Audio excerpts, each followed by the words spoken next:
नमस्ते दोस्तों, आज की इस कहानी में आपका स्वागत है। मेरा नाम विराट है और मैं गुजरात का रहने वाला हूँ। यह कहानी मेरी और मेरी मम्मी की है, जो एक सच्ची घटना पर आधारित है। मैं आप सबके सामने यह बताना चाहता हूँ कि कैसे मैंने अपनी मम्मी को तैयार किया, जबकि उनका मन नहीं था। तो दोस्तों, इस कहानी को दिल थाम कर सुनिएगा। दोस्तों, हमारे परिवार में मैं, मेरे पापा और मेरी मम्मी और मेरी एक छोटी बहन है। मेरे पापा का नाम ब्रिज मोहन है और वह एक प्राइवेट कंपनी में काम करते हैं। और मेरी मम्मी का नाम शालिनी है, वह एक गृहिणी है। और मेरी छोटी बहन का नाम अनुष्का है और वह हाई स्कूल में पढ़ती हैं। और मेरा नाम तो आपको पता ही होगा। तो चलिए आज बढ़ते हैं। मम्मी पापा की लव मैरिज हुई थी और वह दोनों ही काफी शिक्षित हैं, इसलिए हमारे घर का माहौल काफी खुला और आधुनिक है। अगर मम्मी की बात करूं तो वह अपने शरीर का बहुत ध्यान रखती हैं और अच्छी तरह से शिक्षित होने के कारण शर्ट, जीन्स और टॉप पहनना उनके लिए आम बात है। मम्मी अपनी फिटनेस का ध्यान रखने के कारण काफी आकर्षक और खूबसूरत दिखती हैं। मैं घर में उनका इकलौता बेटा हूँ, इसलिए मुझे हमेशा बहुत प्यार मिला है और पापा मम्मी कभी मुझे नाराज नहीं करते हैं। जब भी समय मिलता है हम चारों मिलकर खुलकर बातें करते हैं। तो ये कहानी शुरू होती है जब मैं कॉलेज में था। मेरी परीक्षाएं खत्म हो चुकी थीं और गर्मियों की छुट्टियां चल रही थीं। उस समय मेरी बहन का भी छुट्टियां चल रही थीं।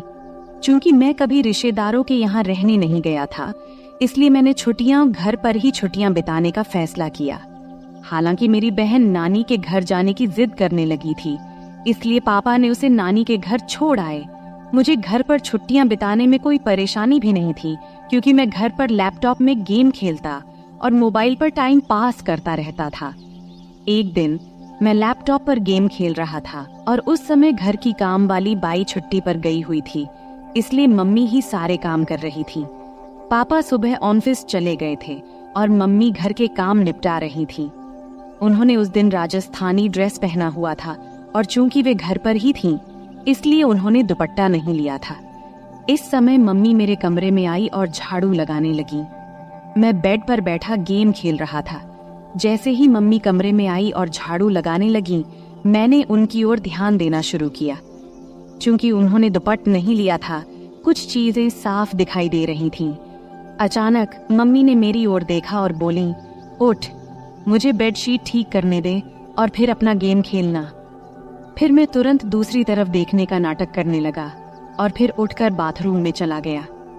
बाथरूम में जाकर मैंने सोचा कि कहीं मम्मी ने मुझे देखते हुए देख तो नहीं लिया। उस समय मैं डर गया था, लेकिन मेरे मन में कई तरह के विचार चलने लगे थे। मैं समझ नहीं पा रहा था कि जो मैंने देखा और सोचा वह सही था या गलत। फिर मैं बेडरूम में वापस आकर बैठ गया, लेकिन अब मेरा ध्यान गेम खेलने में नहीं लग रहा था। बेडशीट ठीक करके मम्मी किचन में चली गई थी। तब मुझे राहत मिली कि मम्मी को कुछ शक नहीं हुआ। फिर मैंने अपना लैपटॉप बंद कर दिया और मोबाइल पर टाइम पास करने लगा। अचानक मुझे एक नोटिफिकेशन आया और मैंने उस पर क्लिक किया। वहां मुझे कई कहानियां दिखीं, जिनमें एक कहानी माँ और बेटे के बारे में थी। मैंने वह कहानी पढ़ी जिसमें बेटा अपनी माँ के साथ किस तरह आनंद मनाता है। वह कहानी पढ़कर मेरे मन में भी कुछ वैसा ही ख्याल आने लगा। तब मैं बाथरूम में जाकर अपनी मम्मी के बारे में सोचते हुए हाथ से कुछ किया। फिर बाहर आया तो देखा कि उधर मम्मी किचन में खाना बना रही थी और फिर मैं फ्रिज से पानी की बोतल निकालते हुए मम्मी को देख रहा था। वे मेरी तरफ पीठ करके खड़ी थीं और मैं उन्हें ध्यान से देख रहा था। उनका ध्यान खाना बनाने में था, इसलिए उन्हें पता नहीं चला कि मैं उन्हें किस तरह देख रहा हूँ। और तभी अचानक मम्मी पीछे मुड़ी और मेरी तरफ देखते हुए बोली, क्या रे विराट, क्या हुआ, क्या देख रहा है? मैं घबरा गया और स्थिति संभालते हुए बोला, कुछ नहीं मम्मी, मैं देख रहा था कि मेरी प्यारी मम्मी कितनी मेहनत करती है, सुबह से लेकर रात तक। यह सुनकर मम्मी को बहुत अच्छा लगा और उसने कहा, हाँ बेटा, कुछ सालों में तुम्हारी भी पत्नी आ जाएगी मेरी मदद करने के लिए। और मम्मी हंस पड़ी। इतना कहकर मैं अपने बेडरूम में चला गया और सोचा कि मम्मी को क्या पता कि मैं उसे ही देख रहा था और क्या सोच रहा था। इस तरह मम्मी को देखते देखते कुछ दिन निकल गए और तब मैंने सोचा कि सिर्फ देखने से कुछ नहीं होगा, कुछ प्लान बनाना पड़ेगा। ऐसा सोचते सोचते शाम हो गई और पापा ऑफिस से घर आ गए। उन्होंने कहा कि ऑफिस के काम के लिए मुझे 10 दिनों के लिए विदेश जाना पड़ेगा। यह सुनकर मैं मन ही मन बहुत खुश हुआ और मैंने सहमति में सिर हिला दिया। फिर 3 दिन बाद पापा जाने वाले थे और मैंने ठान लिया कि जो भी करना है इन 10 दिनों में ही करना है, नहीं तो फिर ऐसा मौका नहीं मिलेगा। अगले दिन मंगलवार था। पापा जाने वाले थे, इसलिए थोड़ी बहुत शॉपिंग करनी थी। मम्मी और पापा शॉपिंग के लिए निकलने वाले थे। तब मुझसे पूछा, तू आएगा? तो मैंने मना कर दिया और कहा, आप लोग जाओ, मैं गेम खेलूंगा। फिर वे दोनों चले गए और उनके जाते ही मैंने दरवाजा लॉक किया और उनके बेडरूम में गया। मैंने अलमारी खोलकर देखा कि क्या मुझे कोई आइडिया मिलता है। तभी मुझे एक युक्ति सूझी। मैंने और ढूंढने की कोशिश की तो मुझे मम्मी की लिपस्टिक और बॉडी स्प्रे मिला। ढूंढते हुए मुझे मम्मी के कई कपड़े मिले। उनमें एक ड्रेस मिला। मम्मी का वह 1 पीस था, लाल रंग का। उसे देखकर मैंने सोचा, मम्मी इस ड्रेस में कैसी लगेगी। सोचते सोचते मैंने अलमारी में कपड़े ठीक ठाक से रख दिया। लेकिन बेडरूम में मम्मी की फोटो देखकर मुझे फिर से कुछ अजीब महसूस हुआ। अब मैंने मन में ठान लिया था कि मम्मी के नाम पर कुछ भी नहीं होने वाला। अब कुछ करना ही पड़ेगा, तभी मैं शांत हो पाऊंगा। सब कुछ ठीक से समेटकर मैं हॉल में आकर टीवी देखने लगा। तभी मम्मी और पापा वापस आ गए और बैठ गए। इस तरह वह दिन निकल गया और अगले दिन पापा जाने वाले थे। इसलिए मम्मी ने जल्दी उठकर सब कुछ समेट दिया और पापा को नाश्ता देकर घर के बाकी काम करने लगी। सुबह के 8 बजे पापा हमें बाय बोलकर चले गए और मम्मी भी घर के कामों में लग गई। पापा का बाहर कंपनी के काम से जाना हमारे लिए कोई नई बात नहीं थी। मम्मी जल्दी उठने और पापा को संभालने के चक्कर में नहाने नहीं गई थी। पापा के जाने के बाद सुबह 9 बजे मम्मी नहाने चली गई और मैं हॉल में टीवी देख रहा था। अचानक मम्मी की आवाज आई, विराट, तौलिया दे दो। मैं बाहर ही भूल आई। मैं तुरंत तौलिया लेकर गया। मम्मी ने दरवाजा थोड़ा सा खोला और तौलिया लेने के लिए हाथ बढ़ाया। जब मम्मी ने तौलिया के लिए हाथ बढ़ाया तो मैंने देखा कि मम्मी के बाल पूरी तरह भीगे हुए थे। उनके हाथ से पानी टपक रहा था और उनके चेहरे और हाथों पर पानी की बूंदें देखकर मम्मी मुझे बेहद खूबसूरत लगी। जब मम्मी ने हाथ आगे किया तो वह थोड़ा साइड में खिसकी थी। तब मुझे वह थोड़ी सी दिखी और उस पर पानी की बूंदें भी थीं। उसके हाथ जैसे मुझे अंदर बुला रहे थे, लेकिन वह चालाक थी, तुरंत अंदर खिसक गई। ऐसा लग रहा था कि मैं तुरंत अंदर जाकर उसे खड़ा खड़ा ही आनंद दे दूं। वैसे भी पापा घर पर नहीं थे, लेकिन मैंने खुद पर काबू किया और हॉल में आकर बैठ गया। फिर 5 मिनट बाद मम्मी तौलिया लपेटे हुए हॉल में आई और टीवी के पास लगे शीशे के सामने खड़ी होकर हेयर ड्रायर से बाल सुखाने लगी। मैं और भी ज्यादा परेशान हो गया और उसे पीछे से देखने लगा। जब जब मम्मी अपने बालों में हाथ डालकर हेयर ड्रायर से बाल सुखा रही थी, उसके लिए यह सब नॉर्मल था। लेकिन उसे क्या पता था कि पीछे सोफे पर बैठा लड़का उसे आनंद देने के लिए पागल हो रहा है और उसे पीछे से देख रहा है। मैंने मन में विचार किया कि आज से ही कोशिश करनी चाहिए और मैंने बिना समय गवाए बोला, मम्मी, तू हमेशा साड़ी और राजस्थानी ड्रेस ही पहनती है घर में? तब मम्मी बोली, क्यों रे बेटा, ऐसा क्या है? मुझे जो सही लगता है वो पहनती हूँ। तुम्हें ऐसा क्यों लगता है कि कुछ और पहनना चाहिए? तब मैंने कहा, कुछ नहीं मम्मी, कल जब तूने जीन्स और टॉप पहना था तो बस यूं ही कह रहा था। तब मम्मी बोली, अरे पागल, घर में कौन जीन्स और टॉप पहनता है? बाहर जाना हो तभी पहनूंगी ना। फिर मैंने कहा, ऐसा नहीं है मम्मी, जब तू साड़ी और राजस्थानी ड्रेस पहनती है तो थोड़ा उम्र दराज लगती है, इसलिए बोला। फिर मम्मी ने जवाब दिया कि अब जवान दिखकर क्या करना है, जिससे प्यार किया उसे शादी कर ली, और अब तुझ जैसा आलसी बेटा और अनुष्का जैसी खूबसूरत बेटी है, फिर और क्या चाहिए। इतना कहकर मम्मी जोर से हंसी और बेडरूम में कपड़े पहनने चली गई। मैं भी हंस पड़ा और टीवी देखने लगा। थोड़ी देर बाद मम्मी बाहर आई कपड़े बदल कर। देखकर मुझे खुशी भी हुई और नाराजगी भी, क्योंकि उसने मेरी बात मानी थी। नाराज इसीलिए कि अब वो फिर से पूरी तरह से ढकी हुई थी। मम्मी हॉल में आई और बोली, अब कैसी लग रही हूँ? मैं हैरान होकर बोला, वाह, अब तो तू एकदम मेरी उम्र की लड़की लग रही है। मम्मी बोली, अरे बुद्धू, तेरे और मेरे बीच 18 साल का अंतर है और कैसे मैं तेरी उम्र की लग सकती हूँ। अब मुझे समझ नहीं आ रहा था कि क्या कहूँ, लेकिन कुछ तो कहना था, इसलिए मैंने कहा, अरे मम्मी, हमारा और तेरा उम्र का अंतर हमें पता है, लेकिन बाहर किसी को थोड़ी पता है। अगर हम दोनों बाहर घूमने गए तो लोग सोचेंगे कि हम गर्लफ्रेंड बॉयफ्रेंड हैं। इतना कहकर मैं जानबूझकर रुक गया और मम्मी की प्रतिक्रिया देखने लगा। तभी मम्मी ने बिना समय गवाए उत्सुकता से पूछा, अच्छा और क्या, बोलना बेटा। अब आगे मैंने कुछ नहीं बोला, बस इतना कहा कि छोड़ो मम्मी, तुम्हें गुस्सा आ जाएगा। तब मम्मी बोली, मुझे कभी तुझ पर गुस्सा आया है क्या? और तुझे भी पता है कि मेरा बेटा कभी गलत नहीं करता, तो मुझे गुस्सा क्यों आएगा? अब जल्दी बोल, क्या कहने वाला था? तब मैंने कहा कि अगर हम साथ में बाहर कहीं घूमेंगे गए तो लोग हमें गर्लफ्रेंड बॉयफ्रेंड समझेंगे, लेकिन तुम्हारे गले में मंगलसूत्र देखकर वे हमें पति पत्नी भी समझेंगे। ये सुनकर मम्मी जोर जोर से हंसने लगी। फिर मम्मी बोली, अरे बाप रे, इतनी छोटी सी बात के लिए मुझे क्यों गुस्सा आएगा? और फिर से मम्मी हंसने लगी। तब मैंने उनसे कहा, हंसो मत मम्मी। इतना कहकर मम्मी ने मुझे चिढ़ाने के लिए फिर से हंसना शुरू कर दिया और मैंने मम्मी की तरफ दौड़ लगाई, मजाक में मारने के लिए। मम्मी तब भागकर किचन में चली गई और हंसती रही। फिर मैं हॉल में बैठकर सोचने लगा कि चलो, शुरुआत तो हो गई है, लेकिन अभी बहुत काम बाकी है और वो भी उतना ही मुश्किल। मम्मी बहुत संस्कारी है और मैंने कभी उसे ऐसा महसूस नहीं किया कि उसे इस तरह की किसी चीज की कमी महसूस हो रही हो। मम्मी और पापा की लव मैरिज होने की वजह से खुशी तो उनमें पहले से ही है। जरूरत तो मुझे थी और मुझे वो जरूरत किसी भी हाल में पूरी करनी थी, वो भी मम्मी से।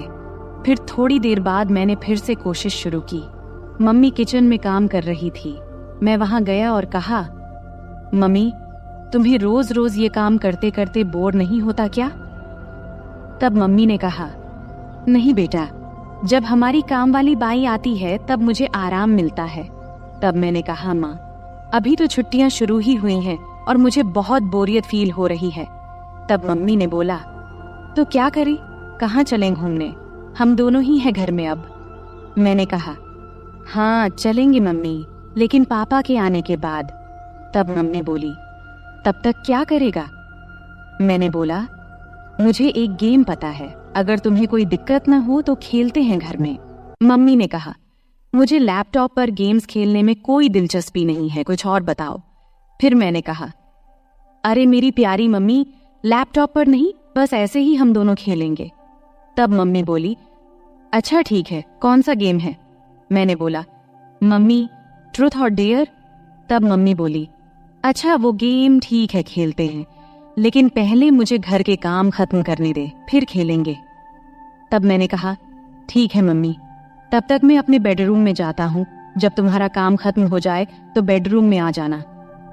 ये कहकर मैंने उसे पीछे से गले लगा लिया और गाल पर एक किस किया और फिर बेडरूम में जाकर बैठ गया। मैं बेडरूम में बैठकर सोचने लगा कि मम्मी तैयार तो हो गई है, लेकिन क्या पूछूं जिससे उसे गुस्सा न आए और मेरा काम भी हो जाए। थोड़ी देर बाद मम्मी बेडरूम में आई और मेरे सामने बैठ गई। फिर मम्मी बोली, अब बोल, क्या खेलना है? तब मैंने बोला, मम्मी तुम्हें तो पता ही ट्रूथ और डेयर का खेल, अब मुझे बताओ कि गेम की शुरुआत तुम करोगी या मैं?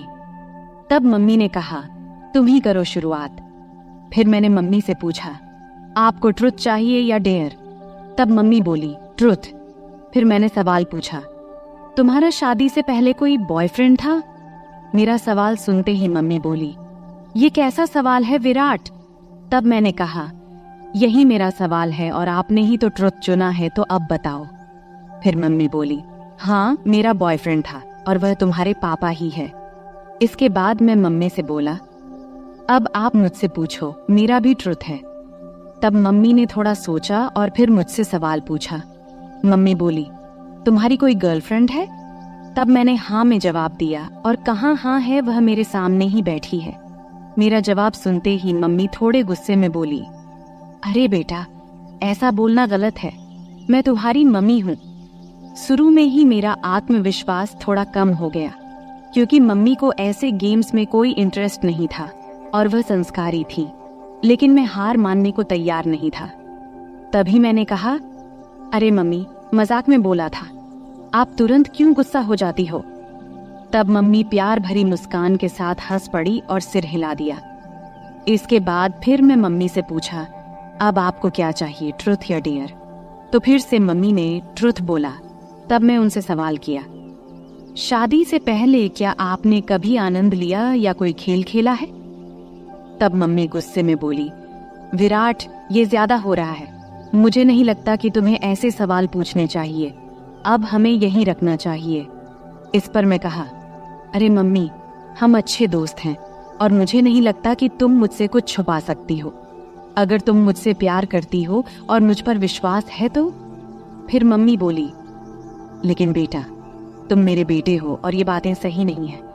तब मैंने उनसे कहा, मम्मी, तुम तो बहुत पढ़ी लिखी हो, फिर भी तुम्हें ये बातें गलत लगती हैं।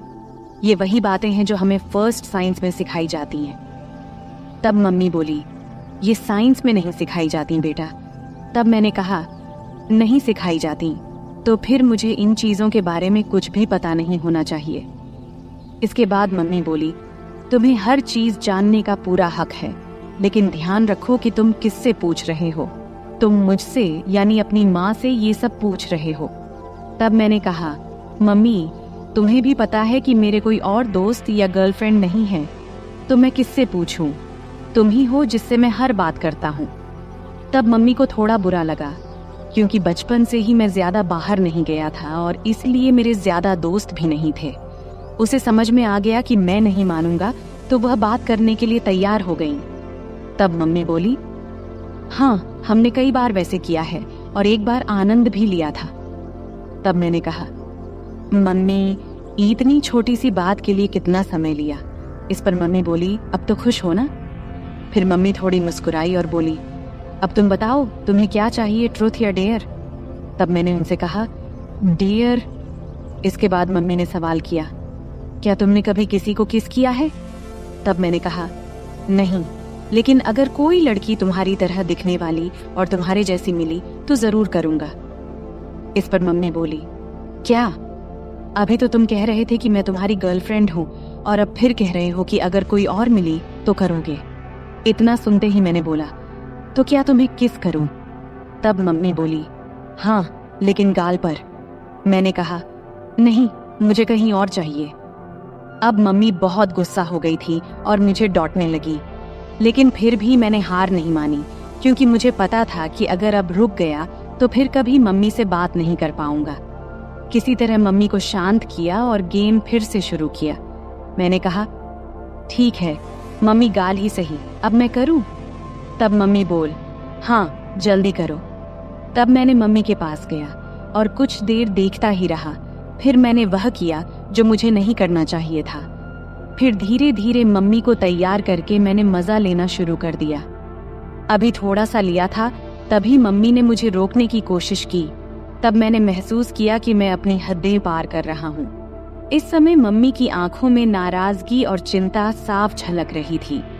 उन्होंने मुझे प्यार से समझाते हुए कहा, विराट, ये सब बातें एक मजाक तक ठीक हैं, लेकिन माँ बेटे के रिश्ते की एक मर्यादा होती है, हमें उसे पार नहीं करना चाहिए।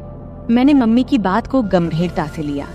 मुझे भी एहसास हुआ कि मम्मी का दिल दुखाना गलत था। मैंने मम्मी से तुरंत माफी मांगी और उनसे वादा किया कि अब मैं ऐसा कोई मजाक नहीं करूंगा जिससे हमारे रिश्ते में कोई दूरी आए।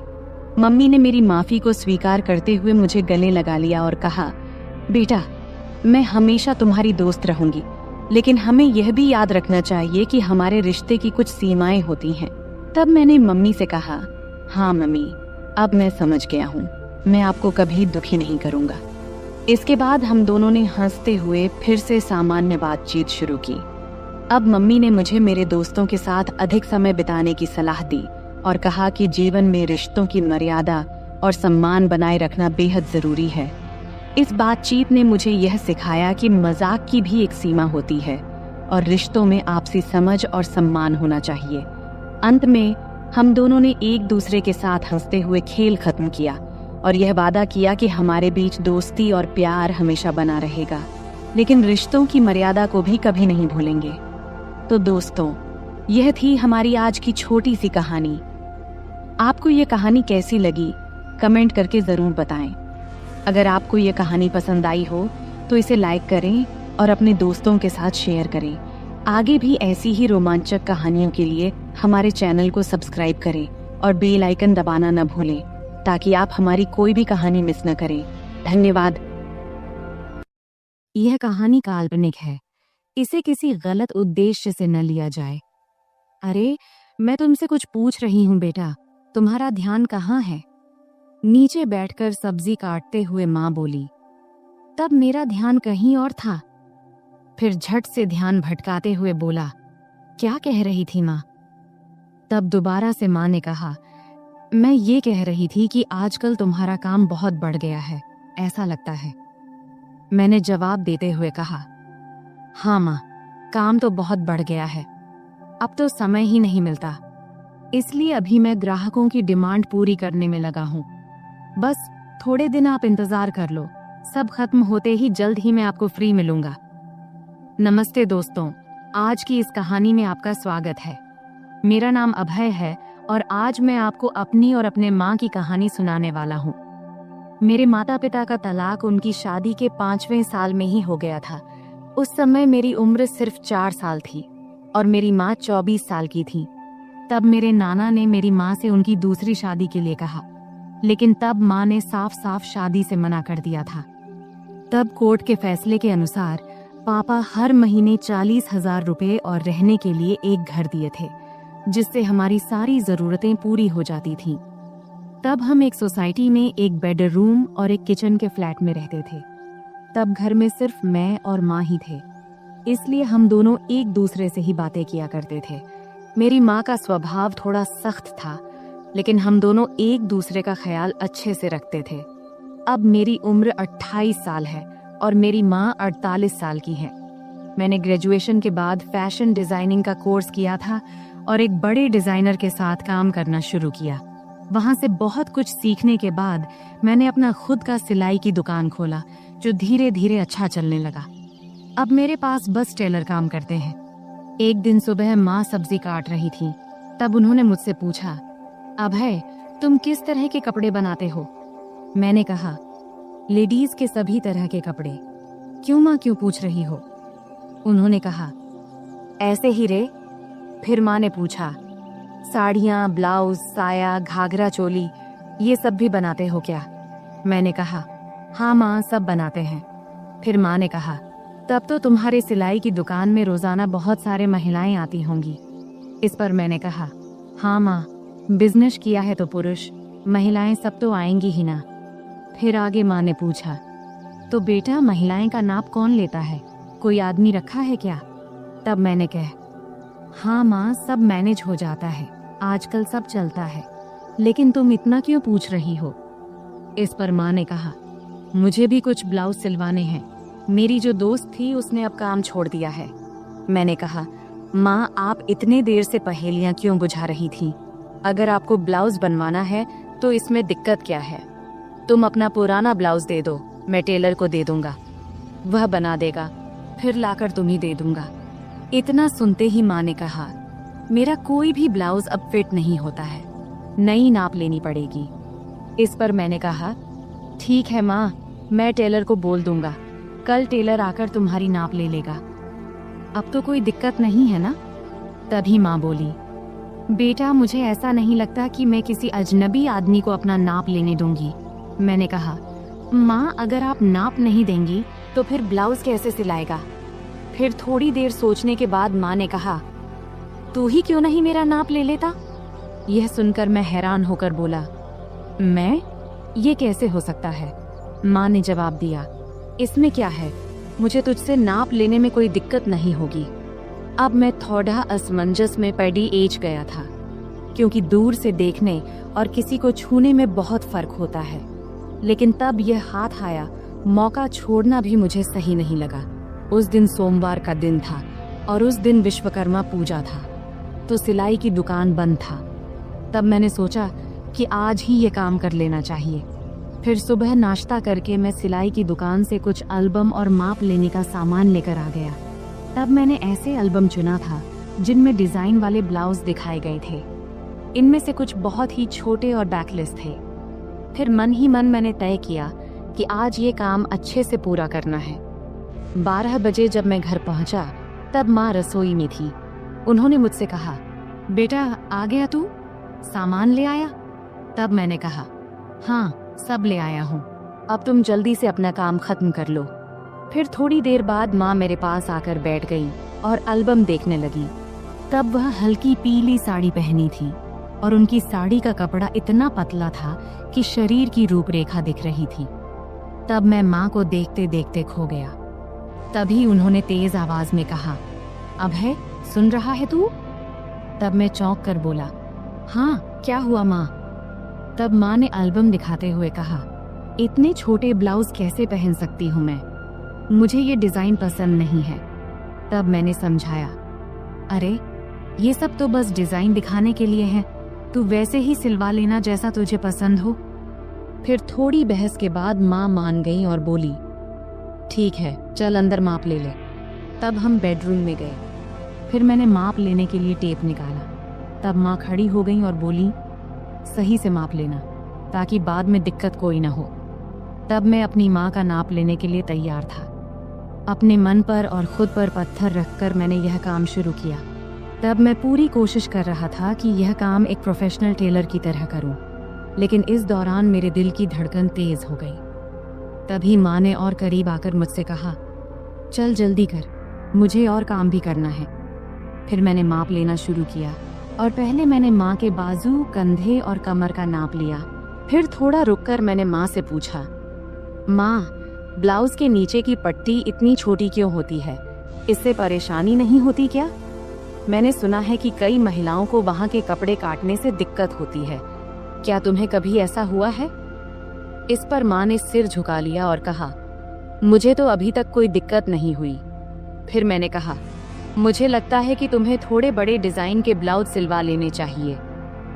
इस पर माँ ने हामी भरी और मैं फिर नाप लेने लगा। मैंने गले का नाप लेना शुरू किया। टेप को माँ की गर्दन के चारों ओर रखा। तब मैंने यह ध्यान रखा कि मेरी उंगलियां उनकी त्वचा को न छुएं और उनसे 1 इंच की दूरी पर रहें। फिर आगे मैंने पूछा, गला इतना रखना है या थोड़ा कम ज्यादा करूं? क्योंकि मेरी माँ का गला थोड़ा बड़ा था और वहाँ थोड़ी सी गहराई दिखाई दे रही थी, इसीलिए मैंने थोड़ा झिझकते हुए कहा, माँ तुम्हें क्या ठीक लगेगा? माँ ने मुस्कुराते हुए कहा, बेटा तुम तो अब इस काम में माहिर हो गए हो। मैंने जवाब दिया, माँ तुम जैसा कहोगी मैं वही करूँगा। फिर माँ ने फिर कहा, टेप को इतना दूर क्यों रखा है, इसे सही जगह पर रखो तभी नाप सही आएगा। ये कहते हुए माँ ने टेप को अपने हाथ से सही जगह पर लगा दिया। इस दौरान मेरे हाथ पहली बार माँ की गर्दन को छू गए। तब मुझे ऐसा लगा जैसे मुझे जोर का झटका लगा हो, लेकिन मैंने खुद पर काबू रखा और उस पल का पूरा आनंद लिया। तभी माँ ने कहा, ये पुराने ब्लाउज अब टाइट हो गए हैं, अब मैं थोड़ा ऊंचे और गहरे गले के ब्लाउज सिलवाने की सोच रही हूँ। तुम्हें क्या लगता है? अभय तुम तो इतनी महिलाओं के कपड़े सिलते हो, बताओ मेरे शरीर के हिसाब से क्या और कैसे अच्छा लगेगा। तब मैंने सोचा कि अगर मैंने अब आगे कदम नहीं बढ़ाया तो मैं अपने आप तक ही सीमित रह जाऊंगा। इसीलिए मैंने अलग अलग तरकीबें आजमाने का फैसला किया। मैंने माँ को बड़ी सहजता से अपने सिलाई की दुकान में बनने वाले अलग अलग डिजाइन के ब्लाउज के बारे में बताने और समझाने का सोचा। मैंने कहा, मुझे लगता है कि गला जितना गहरा है उतना ही काफी है, लेकिन अगर गले को गहरा रखकर बाकी हिस्से को थोड़ा बड़ा बना दिया जाए तो कैसा रहेगा? फिर मैंने टेप को उनके गले से निकालते हुए कहा, और गले को थोड़ा और गहरा बनाने में क्या दिक्कत है? फिर माँ बोली, बाकी हिस्से को बड़ा कैसे करेंगे ये बताओ। अब माँ भी थोड़ा सहज होने लगी थी और यही मैं चाहता था। मैंने कहा, 1 मिनट रुकिए, मैं आपको समझाता हूँ, लेकिन उससे पहले आखिरी माप ले लेने दीजिए। फिर मैंने कहा, आप दोनों हाथ को थोड़े ऊपर उठाओ। अब मैं उसके पीछे जाने वाला था। उसने हाथ उठाए ही थी कि मैं उसके करीब आकर उसकी पीठ के पीछे से अपने हाथ ले गया। फिर मैंने उसके कंधों पर हाथ रखा और उसे धीरे धीरे उसकी कमर के बीच तक लाकर नाप लिया और बोला, माँ, यह 34 इंच आ रहा है।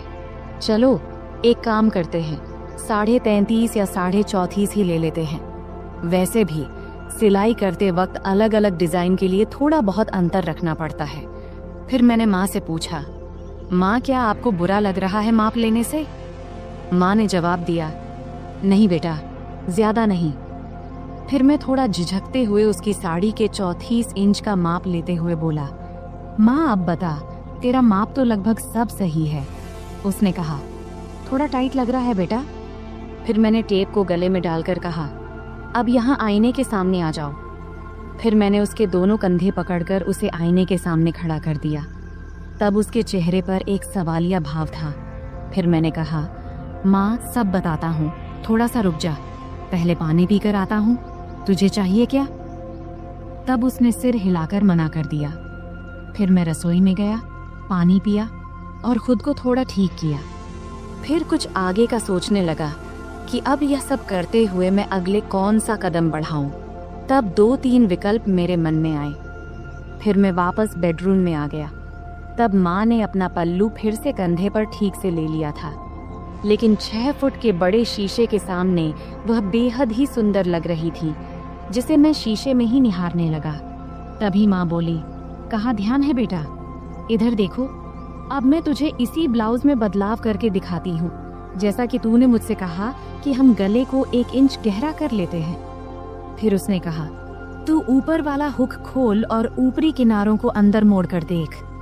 तब उसे ठीक से समझ नहीं आया, तो उसने प्रश्न भरी नजरों से मेरी ओर देखी और बोली, मुझे समझ नहीं आ रहा, तू ही कर ले, मैं यह तुझ पर छोड़ती हूँ। तब तीर सीधे निशाने पर लगा था और मुझे भी यही चाहिए था। फिर मैंने आराम से उसके हुक खोले और किनारों को उलटी दिशा में अंदर की तरफ मोड़ने लगा। मैं ऐसा कर रहा था और वह खुद को शीशे में देख रही थी। फिर मैं जल्दी जल्दी अपने काम निपटाने लगा। उस दिन मुझे भी एक अजीब सा सुकून मिल रहा था। जब मेरा काम हो गया तो मैं उसके और ड्रेसिंग टेबल के बीच से हटकर एक तरफ हो गया और उससे कहा, देखो, अब यह वैसे ही है जैसा तुम चाहती थी, 1 इंच गहरा। क्या लगता है, अब बताओ। फिर माँ ब्लाउज की तरफ देखने लगी और मुझसे बोली, अब है, तुझसे सच कहूँ तो ऐसे गले में मुझे बहुत आराम महसूस होता है। ऐसे ब्लाउज पहनने पर ऐसा नहीं लगता जैसे हंस को पानी में तराने से। फिर मैंने कहा, माँ, नाराज मत होना, लेकिन एक बात कहूँ। अब मैं अगला कदम उठाकर उसे और सहज करने की कोशिश करना चाहता था। तब माँ मुस्कुराते हुए बोली, नहीं रे अभय, मैं तुझसे कैसे नाराज हो सकती हूँ, बोलना जो बोलना है। तब मैंने सावधानी से कहा, इतने गहरे गले वाले ब्लाउज से सब कुछ बहुत ज्यादा नजर आता है और यह थोड़ा अजीब भी लगता है। यह सुनते ही माँ ने अपने ब्लाउज की 3 इंच अंदर की तरफ मोड़ी और हंसते हुए बोली, मुझे कौन देखने वाला है अभय, घर पर तो हम दोनों ही रहते हैं और बाहर मुझे बहुत कम ही जाना पड़ता है। वैसे भी तुम्हारे सामने मुझे कोई दिक्कत नहीं होती। मैंने कहा, माँ, मुझे यह जरूरी लगा कि आपको बता दूं, फिर आप जैसा बोलोगी वैसा ही होगा। इस पर माँ मुस्कुराई और बोली, ठीक है बाबा, अब तुम करो। फिर मैंने कहा, मैं तुम्हें वैसे ही ब्लाउज दिखाता हूँ जैसा मैं बता रहा था। उसके बाद मैं उसके एकदम सामने गया। जैसे ही मैं उसके पास गया, वह थोड़ा आगे बढ़ी। फिर मैंने ब्लाउज का हुक वापस लगाने के लिए ब्लाउज को ठीक करना शुरू किया। फिर फोटो लेने के बाद मैंने उसे वापस सही से पहना दिया। फिर मैंने उसके दोनों कंधों के पास से ब्लाउज के किनारे पकड़ा और हल्का सा खींचा ताकि उसके कंधे साफ नजर आएं। ब्लाउज अब ढीला हो गया था और उसके कंधे लगभग उघड़ गए थे। इसके बाद मैंने नीचे से दोनों तरफ अपनी 2 उंगलियां अंदर डालीं और वह सहजता से ब्लाउज के अंदर चली गई।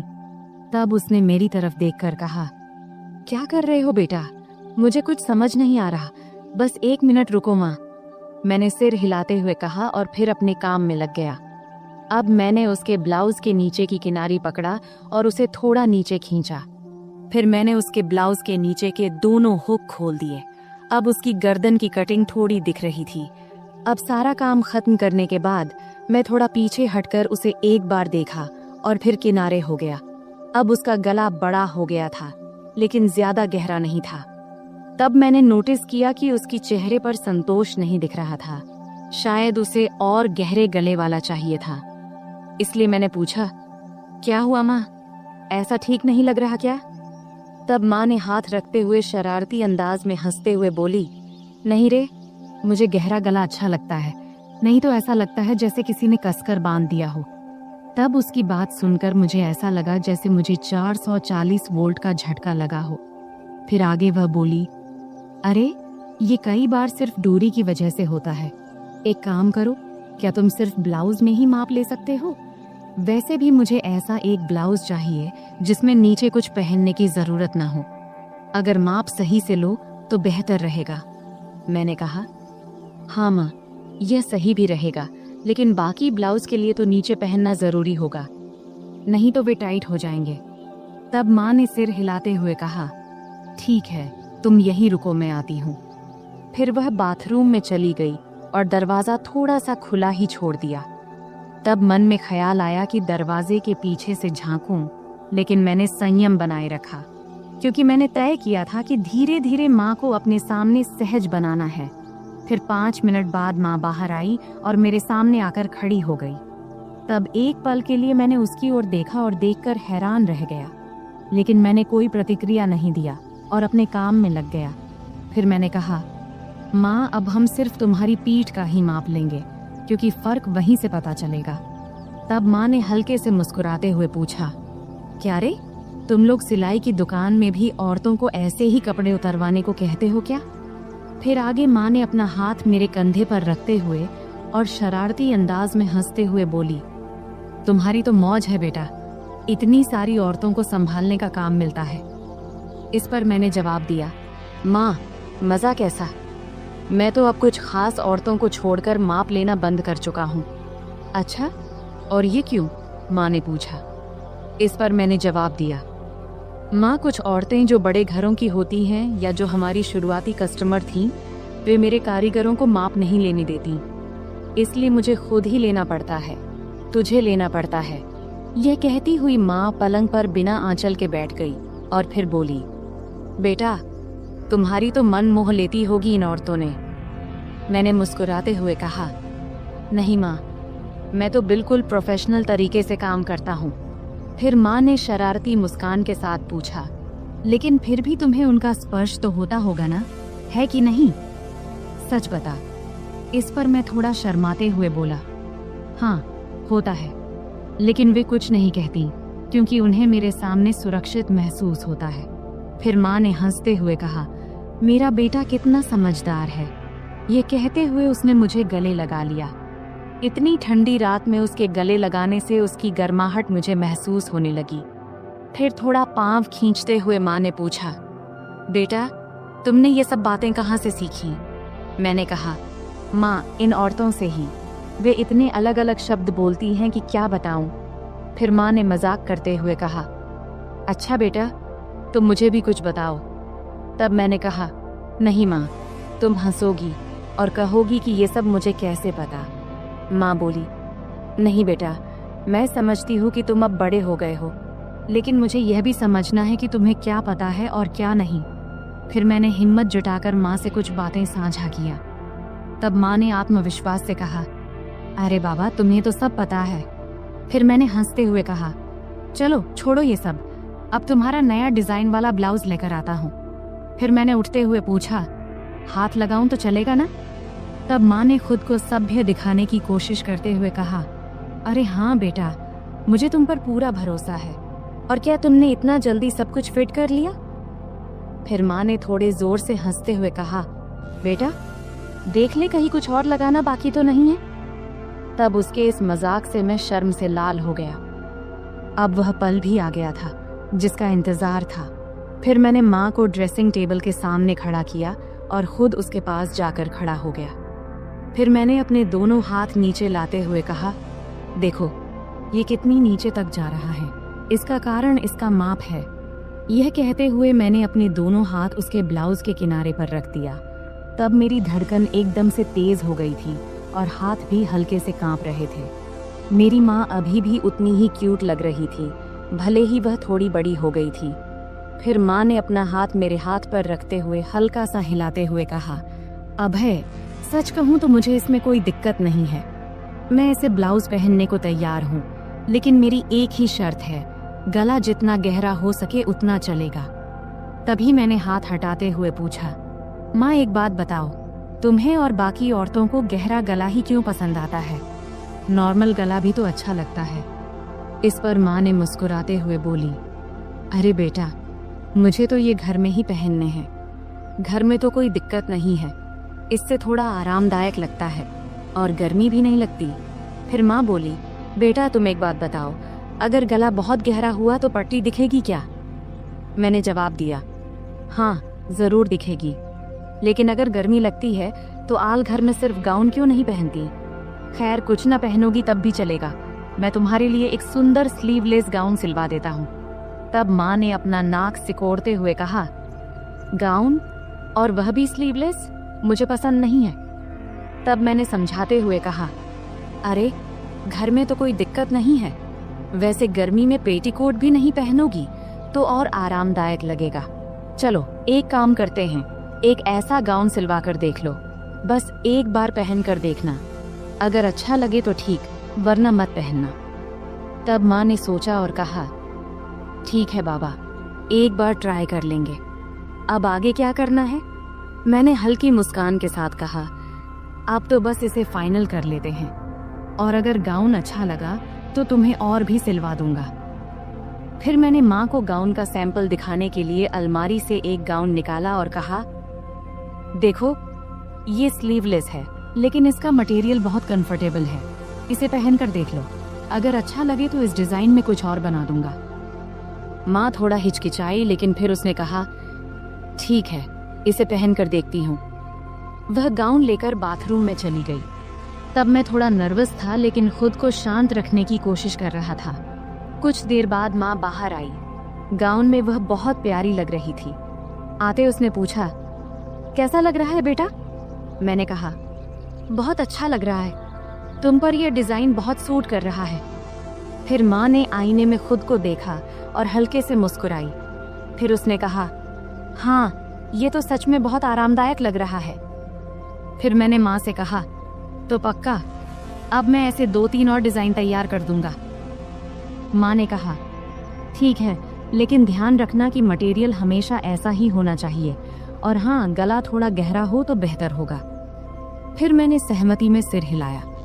यह कहते हुए माँ फिर से सामान्य कपड़ों में वापस आ गई। फिर हमारी बातचीत यही खत्म हो गई। आखिरकार मैंने महसूस किया कि माँ के साथ ये बातचीत न केवल उनके आराम के लिए थी, बल्कि एक नए दृष्टिकोण को समझने की भी थी। यह एक ऐसा पल था जहां हम दोनों एक दूसरे की भावनाओं को बेहतर तरीके से समझ सके। तो दोस्तों, यह थी हमारी आज की छोटी सी कहानी। आपको यह कहानी कैसी लगी कमेंट करके जरूर बताएं, और अगर आपको यह कहानी पसंद आई हो तो इसे लाइक करें और अपने दोस्तों के साथ शेयर करें।